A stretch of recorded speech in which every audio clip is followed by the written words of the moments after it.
नमोस्तु नमोस्तु नमोस्तु।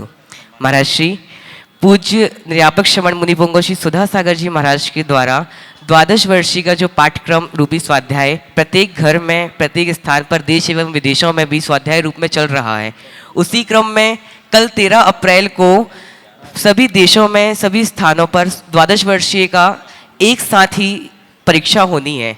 तो महाराज जी हमारे साथ साथ सभी परीक्षार्थियों की एक ही जिज्ञासा है कि प्रश्न जब पत्र हमारे सामने आता है तो अंदर से एक भय उत्पन्न होता है, तो हम उस भय को कैसे निकालें और कैसे हम उस परीक्षाओं को सफल करने का प्रयास करें। फिर से बोलो। महाराज जी प्रश्न ये है कि जब भी प्रश्न पत्र हमारे सामने आता है तो हमारे अंदर एक भय उत्पन्न होता है कि कैसे हम उस प्रश्न पत्र को पार कर सकते हैं। और महाराज जी की जिज्ञासा ये है कि शावकाचार्य जी का स्वाध्याय चल रहा था, उसमें सम्यकदर्शी जीव के बहुत सारे गुण बताए हुए हैं, लेकिन पंचम काल में ऐसे कौन कौन से विशेष गुण देखें जिससे हमें समझ में आए कि हम सम्यकदर्शी जीव हैं कि नहीं।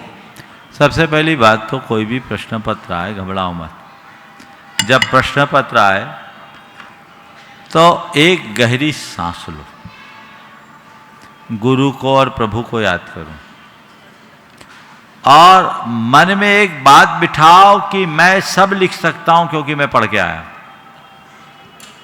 ये बोलो, प्रश्न तो उसी से पूछा जाता है जो तुम पढ़ के आए, जो पढ़े नहीं वो तो नहीं ना। तो मैं पढ़ के आया हूं, दिमाग से बाकी बातें हटाओ। कैसे लिखूंगा ये मत लगो, ये मत लाओ, क्या लिखना है ये देखो, समझ गए। और लिखना शुरू कर दो, भगवान का नाम ले, चीजें आ जाएगी। और उसमें भी पहले उन प्रश्नों को लेना चाहिए जो पूरी तरह परफेक्ट है, फिर बाकी प्रश्न आते हैं तो भी उसमें कुछ कुछ सोच सोच करके लिखना शुरू कर देना चाहिए, काम हो जाए।